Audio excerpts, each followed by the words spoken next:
सत श्रीकाल दोस्तों, नमस्कार, आदाब and very good morning to you all. Guru Nanak cares में सबका बहुत स्वागत है। दोस्तों, last query that I received बहुत महत्वपूर्ण क्वेश्चन था, may be must be from some heart patient. Digoxin नाम की वो सॉल्ट की दवा ले रहे हैं ऑलरेडी, कुछ हार्ट पेशेंट्स ले रहे हैं वो, और काफ़ी देर से ले रहे हैं। सर्टेन ना, जैसे क्रॉनिक पेशेंट्स हो जाते हैं, पुराना जैसे होता जाता है, तो डाइजॉक्सिन के साथ लिंक ना काफ़ी, जैसे they must have observe some side effects associated. So the question was, do we have something better in homeopathy? Digoxin का बेहतर सब्स्टिट्यूट अगर कोई है होम्योपैथी में तो वो क्या है? जी हाँ दोस्तों, once again I would say we are truly blessed with homeopathy. आज का वीडियो बहुत ही महत्वपूर्ण रहेगा, एंड तक मेरे साथ बने रहिए, specially from the physician's point of view. Yes, we have a better option in homeopathy. कैसे? एज द वीडियो प्रोग्रेसेस आप भी एग्री करेंगे मेरे साथ। उसके लिए दोस्तों थोड़ी बेसिक जानकारी ले लें कि ये डाइजॉक्सिन करती क्या है, basically what is it. As we all know, digoxin is used to treat patients of heart failure.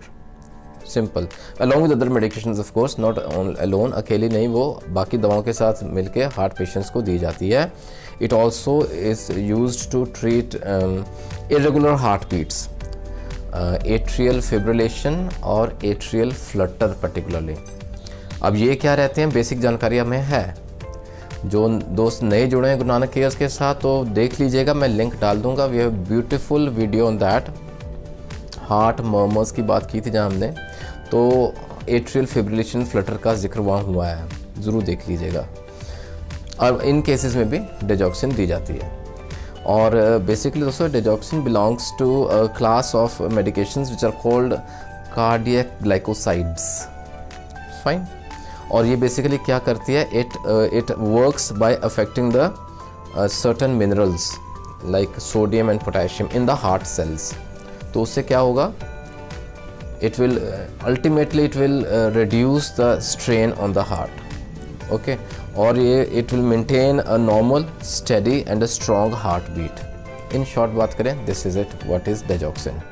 लेकिन हाँ, इसके साथ associated side effects भी रहते हैं, like for example nausea रहता है, vomiting है, vertigo, dizziness with headache, okay, and appetite कम हो जाती है, पेशेंट की भूख कम हो जाती है, पुअर किडनी फंक्शन। अच्छा हाँ, और ना डायरिया भी देखा गया कई केसेस में।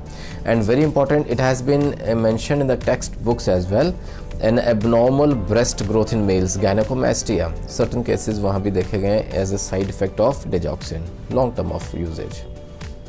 और जहाँ ओल्डर पेशेंट्स हैं ना, और जहाँ या पुअर किडनी फंक्शन रहता है पेशेंट में, वहाँ extra care is required while administering digoxin।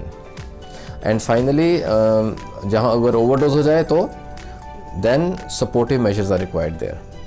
nothing to worry दोस्तों, come to homeopathy, क्योंकि होम्योपैथी है तो होप है। आइए देखते हैं हमारे पास क्या बेहतर है as compared to digoxin in homeopathy, and that is Adonis vernalis। जी हाँ दोस्तों, Adonis vernalis AV। Adonis is basically deciduous perennial herb रहता है। अब तो यूरोप के बाद अमेरिका, इंडिया में भी पाया जाता है। ये basically it's a herb, it's a plant, और वो up to 50 centimetre of height रहती है, हर्ब है बेसिकली, और बड़े सिंपल स्टेम है विद येलो फ्लावर्स। और इसका ना the whole plant is used to prepare the homeopathic tincture, ठीक है। और एडोनिस वर्नैलिस में बेसिकली इट कंटेन्स एडोनिडिन। और दोस्तों, एडोनिडिन जो है वो is nothing but a cardiac glycoside whose action is similar to that of digoxin. Adonis vernalis is a heart medicine, ठीक है, where muscles of the heart are in stage of fatty degeneration. तो वहाँ काम करती है, ये regulate करती है पल्स को and increase the power of contraction of the heart. और बेसिकली साथ में यूरिनरी सिक्रीशंस को भी इंक्रीज करती है, यानी कि it also acts as a diuretic. याद रखिए दोस्तों, Adonis vernalis is the most valuable therapy remedy in treating cardiac dropsy. Congestive heart failure का वीडियो देख लीजिएगा, उसमें बात की थी हमने, जहाँ इडीमा हो जाता है, कार्डिक ड्रॉप्सी कहते हैं हम उसे। तो दैट इज़ द रीज़न, और अंडरलाइंग जो कॉज है उसको कवर करती है, बहुत अच्छा कवर करती है एडोनिस वर्नालिस। देखेंगे Adonis vernalis is such a beautiful remedy.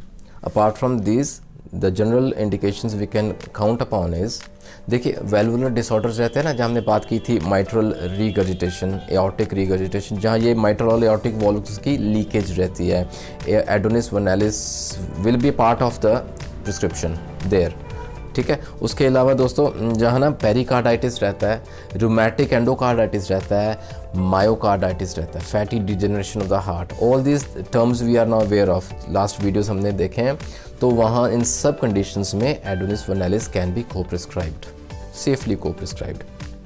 Very important दोस्तों, जहाँ ना एओर्टा जहाँ से स्टार्ट होती है वहाँ कई बार ना इन्फ्लेम्ड हो जाती है, inflammation of the aorta, aortitis, और अगर वो क्रॉनिक होता जा रहा है Adonis vernalis will be the drug of choice. देखिए in case of fatty heart, cardiac asthma, rapid and irregular pulse, बहुत बेहतरीन रोल ऑफ एडोनिस वर्नालिस, जहाँ पल्स बहुत रैपिड रहती है। अच्छा, यहाँ डिजिटलिस की याद आ रही है।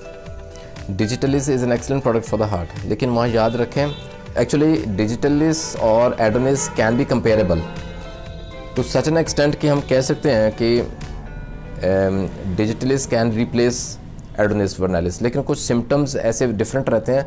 याद रखिए डिजिटलिस में भी पल्स जो है ना हमेशा पेशेंट से केस टेकिंग के दौरान पता होना चाहिए कि इनिशियली जो पल्स रहती है वो slow, that is very important. अगर अभी भी पल्स रैपिड आ रही है ना, इरेगुलर है, रैपिड है, वायलेंट है, वहाँ हम एडोनिस दे सकते हैं। लेकिन डिजिटलिस कहाँ काम करेगी, अगर इनिशियली द स्टार्टिंग में अगर पल्स पेशेंट की स्लो रही हो तो वहाँ digitalis will be the drug of choice. So comparable है विद एडोनिस वर्नालिस। तो आपने देखा we have an excellent substitute to digoxin, that is Adonis vernalis, and homoeopathy to digitalis. Okay, so Adonis vernalis के इतने गुण हैं, we can safely prescribe Adonis to the heart patients in the mention जो हमने discuss किए हैं conditions, symptoms, और बिना किसी साइड इफेक्ट के can be safely given to the older people as well. और in severe cases, chronic cases में एडोनिस के रिजल्ट्स बहुत अच्छे देखे गए हैं। मदर टिंचर फॉर्म में दे सकते हैं दोस्तों। Doses will depend upon the condition of the patient, symptoms पे डिपेंड करता है, so let the physician handle it. Okay दोस्तों, बने रहे गुरु नानक केयर्स के साथ। आपको कोई ना कोई अगर डाउट है, कोई क्वेरी है, कोई सजेशन है, most welcome, you can mention the comment section. आप मुझे व्हाट्सएप भी कर सकते हैं, I am very close to you, और also you can also email at gurunanakkayers@gmail.com। आगे फिर बात करेंगे, बहुत महत्वपूर्ण जानकारी लेके आएंगे दोस्तों। जुड़े रहें गुरु नानक केयर्स के साथ, आपको कहीं और जाने की ज़रूरत नहीं पड़ेगी। Till we meet again, take care of your health, take care of your heart. God bless.